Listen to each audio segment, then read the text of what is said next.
Making headlines this hour, President calls for significant national investment in youth, describing them as essential to building resilience amid demographic challenges. First Lady urges recalibration of national healthcare models to embody greater compassion, embrace innovation. And Minister of Foreign Affairs Dr. Abdullah Khalil describes the current foreign policy as a model which had led to improved bilateral and multilateral relationships.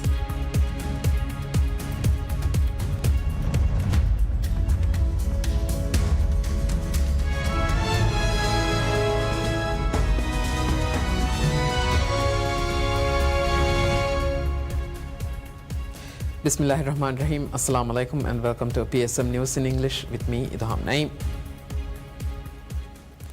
President Dr. Mohamed Moise calls for significant national investment in the Maldives youth, describing them as essential to building the country's resilience amid mounting demographic challenges.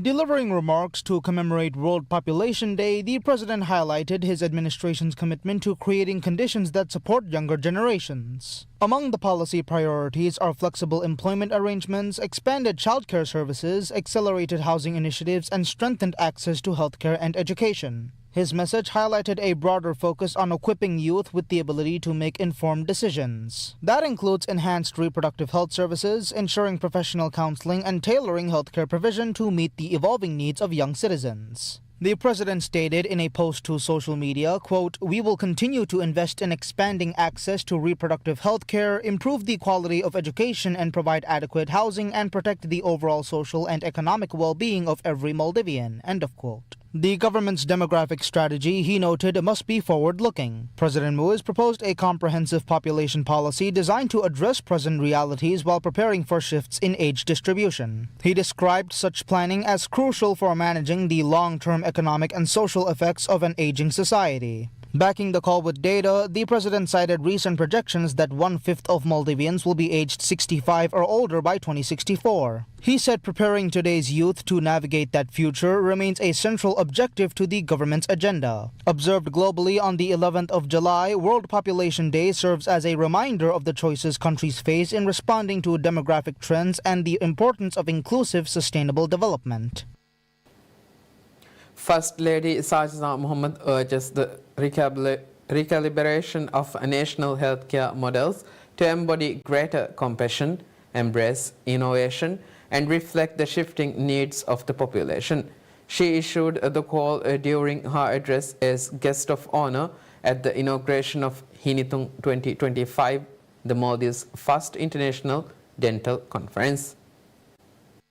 The conference is being held 50 years after the nation first introduced dental treatment services in 1975. Hosted at the Villa Nautica Resort, the 3-day event convenes professionals and stakeholders to reconsider national strategies in oral health care. Noting the continued marginalization of dental and oral health despite growing awareness, the First Lady drew attention to increasing rates of untreated tooth decay, gum disease, and oral cancers. She highlighted the need for strengthened policies and infrastructure to address these concerns and enhance overall well-being. She highlighted that oral health must be recognized as an essential component of holistic health, with preventative care, public awareness initiatives, and accessible services forming the backbone of reform. Delegates were encouraged to use the conference as a strategic platform to cultivate partnerships and embed dental care more firmly within the national healthcare framework. Providing insight into the conference's strategic goals, Dr. Nadima Rashid, chairperson and head of dentistry and orofacial surgery at IGMH, stated that the event aimed to reinforce collaborations across the profession while preparing practitioners to navigate technological advancements and dynamic healthcare environments. The program included keynote addresses from 12 international experts alongside skill-building workshops and panel discussions designed to support early career professionals.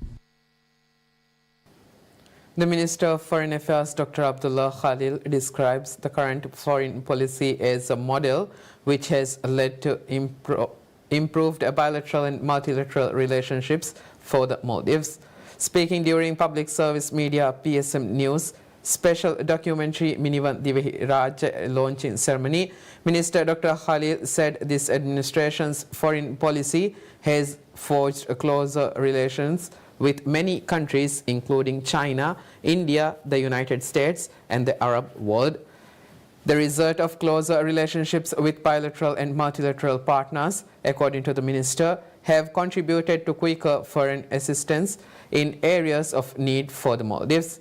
He urged the Maldivian people to work with the government in preserving the country's relations with the rest of the world.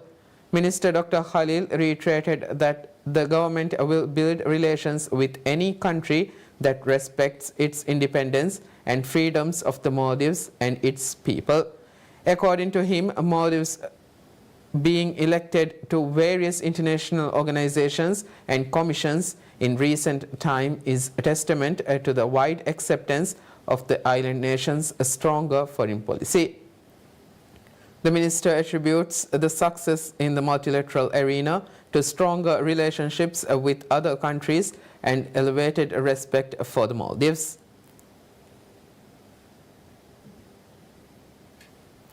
The National Tax Agency, Maldives Inland Revenue Authority, MIRA, reports a revenue collection of $170.6 million in June this year, the highest amount recorded in the month of June over the past 5 years. According to statistics issued by the agency, the revenue collected in June is an increase of 27% compared to the same period last year. While $129.7 million was collected in June 2024, the revenue collected this June exceeds the projected amount for the period by 10.4%. The increase in revenue was mainly due to higher revenue from tourism goods and service tax (TGST), green tax, as well as land sale and transfer fees. The increase in TGST was due to a 13.1% increase in tourist arrivals in June this year compared to the same month last year.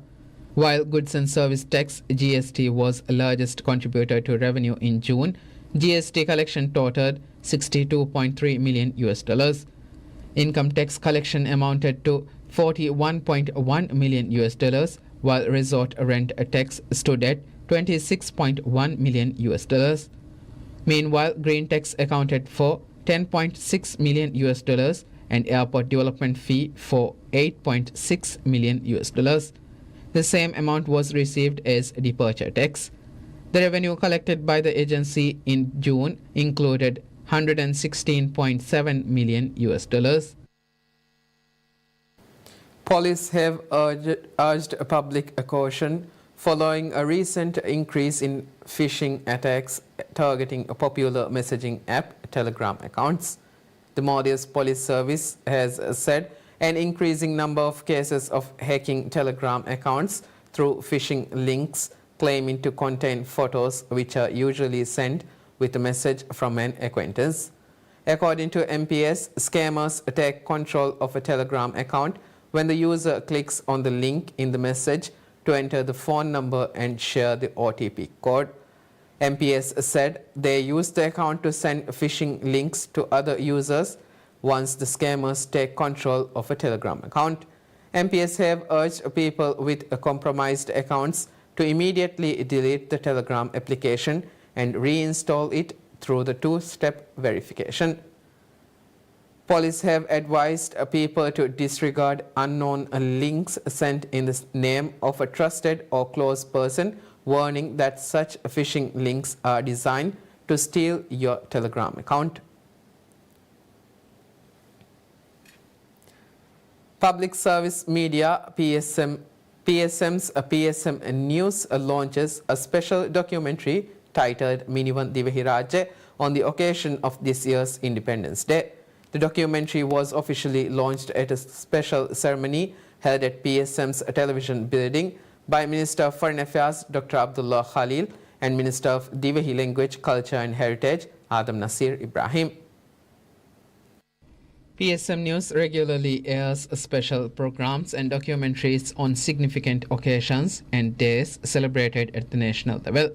However, this year's Independence Day documentary is unique and stands out for its historical depth and perspectives. The documentary highlights the reasons why the Maldives fell under British protection in 1887, the living conditions of the Maldivian people at that time, and other key historical facts. While the Maldives was under the British protection for over 70 years, the documentary discusses in detail the rise of the independence movement and the important role played by then Prime Minister Ibrahim Nasir in leading the country towards full independence and sovereignty. One of the most distinctive features about the documentary is its coverage of some events that took place in Colombo, Sri Lanka, the historic location where the Maldivian Independence Treaty was signed. Notably, Sri Lanka was one of the first countries to establish official diplomatic relations with the Maldives after it gained independence. While this year marks the 60th anniversary of the Maldives' independence, it also celebrates 60 years of diplomatic relations between Maldives and Sri Lanka. Therefore, this documentary also looks at the long-standing relationship between the two countries. The documentary features footage captured and information collected by the PSM team on location in Sri Lanka, as well as exclusive interviews with prominent historians on the Maldives' path to independence. PSM News produced the Independence Day documentary with significant support and cooperation of the Ministry of Divahi Language, Culture and Heritage, the Ministry of Foreign Affairs, and the High Commission of the Maldives in Sri Lanka. The purpose of the documentary is to preserve the journey of the people of the Maldives to achieve full independence and convey the story to future generations through an accurate and scholarly lens. Speaking at the launch ceremony, Foreign Minister Dr. Khalil praised PSM News and urged other media outlets in the Maldives to follow the example set by PSM in promoting national heritage. He emphasized the value of historical documentaries such as Minivan Divahi Rajya, noting that other countries have dedicated spaces in museums to preserve such works.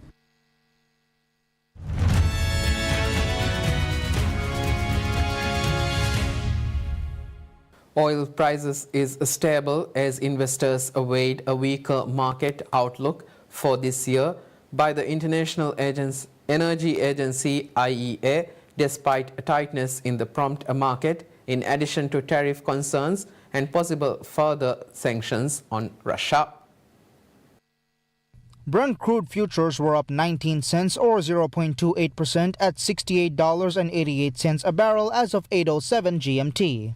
U.S. West Texas Intermediate crude ticked up 25 cents or 0.38% to $66.82 a barrel. Both contracts were little changed on the week, with Brent headed for a 0.8% gain against last Friday's close and WTI for a 0.3% loss against last Thursday's close as markets were closed on July 4th.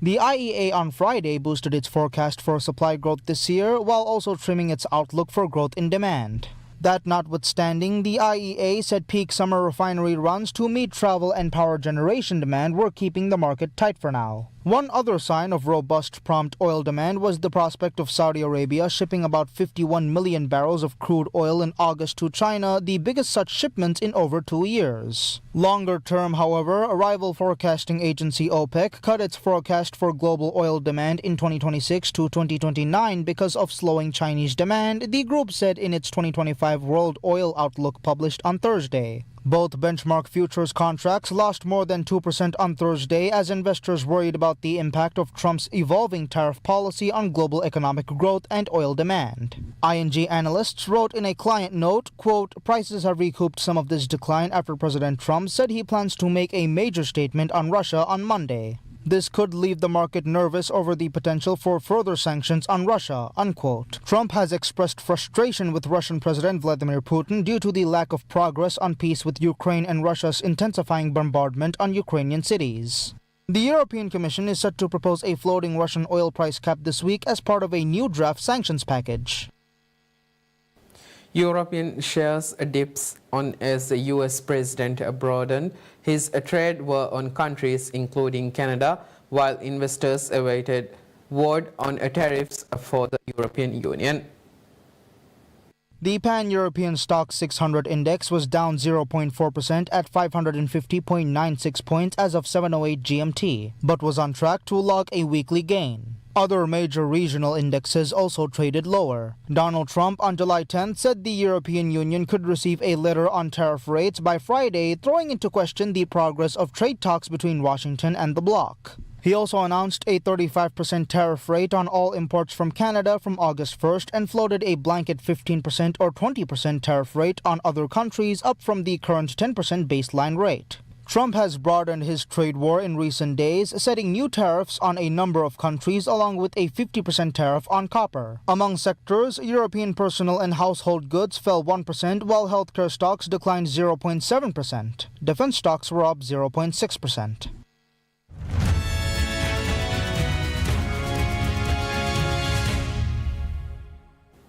Thousands of Bosnians gathered at a cemetery near Srebrenica to mark the 30th anniversary of a massacre in which more than 8,000 Muslim Bosniak men and boys were executed by Bosnian Serb forces during a 1992 to 1995 war. About 1,000 victims have yet to be found from Europe's worst atrocity since World War II, which still haunts Bosnia and Herzegovina's 3 million people decades later. Families who retrieved victims' remains have increasingly opted to bury even just a few bones to give them a final resting place. At a ceremony on July 11th, the partial remains of 7 victims were to be buried alongside 6,750 already interred. Survivors, families and dignitaries walked along rows of white gravestones.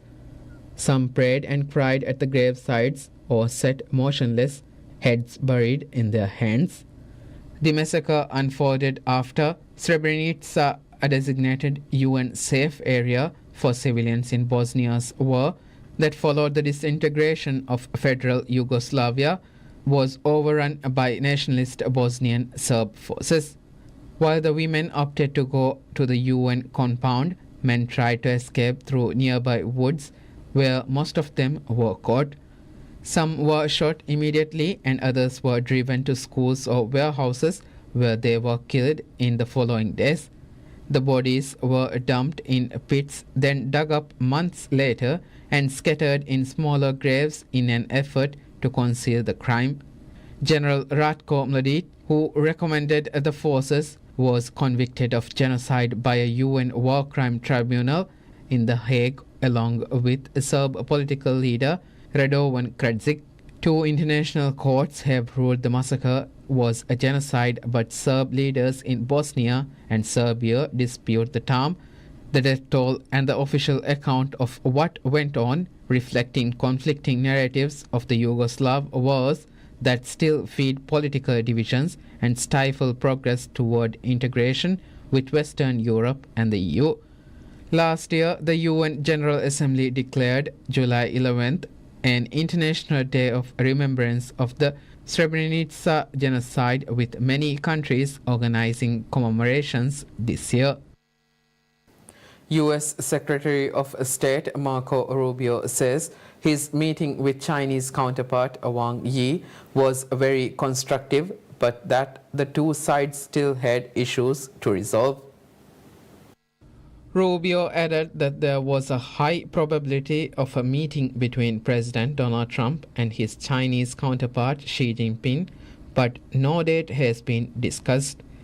Washington's top diplomat is in Malaysia on his first trip to Asia since taking office, attending the East Asia Summit and ASEAN Regional Forum alongside counterparts from Japan, China, South Korea, Russia, Australia, India, the European Union, and the Southeast Asian states. I think there's some areas of potential cooperation. I thought it was a very constructive, positive meeting and a lot of work to do. He's absolutely right that the President has a very good relationship with President Xi. It tracks back to his first term. And obviously there are some issues we're going to have to work through, and that's to be expected with countries of our size and scope and influence in the world, two global powers such as the United States and China. But I thought it was a very constructive and positive meeting and gave us some things we can work on together. His meeting with Wang Yi comes amid escalating friction globally over Trump's tariffs, with China this week warning the United States against reinstating hefty levies on its goods next month.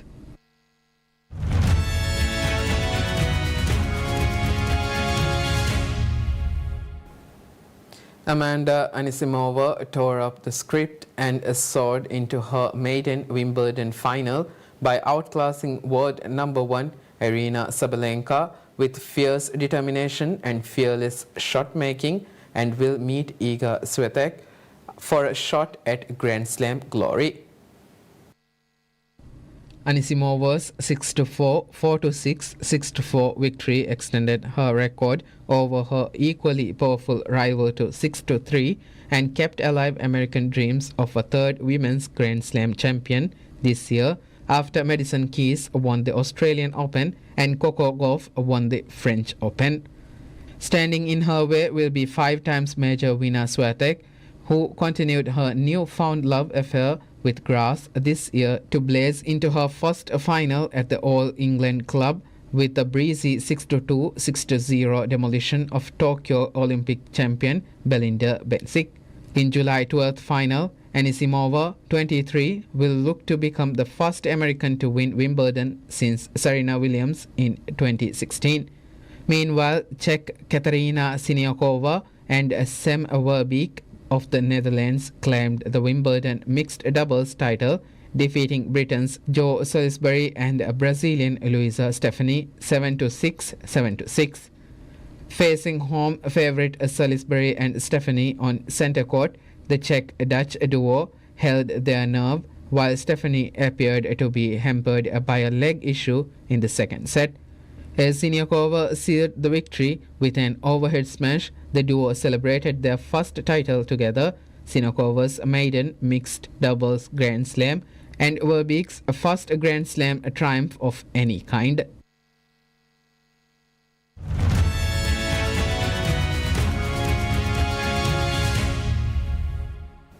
Thailand's baby pygmy hippo and internet sensation Moo Dang celebrated her first birthday on July 10th, devouring a massive tropical fruit platter alongside her mother as throngs of adoring fans turned up for her 4-day party.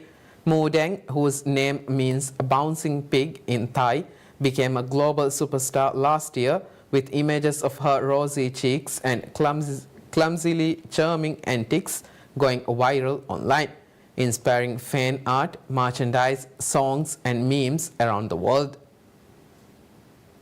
Thousands of visitors converged on the Havo Hivo Open Zoo, 100 kilometers south of the capital Bangkok, taking turns to see the bouncy baby hippo during a 4-day birthday bash that included a photo exhibition, a charity auction and a parade. The zoo served Moo Dang and her 26-year-old mother Jonah a 20-kilogram birthday cake, which was a selection of tropical fruits carved in a Thai traditional style that was carried into her enclosure by 3 zookeepers. Some of Moo Dang's prized possessions were auctioned during the festivities, including a plastic bathtub that she had used since her birth. The tub sold for 50,000 baht or $1,530, while a cast of her footprints went for 700,000 baht or $21,400. All proceeds from the auction will go towards a wildlife conservation fund. That concludes news for now. Thank you for watching PSM News. Have a good day.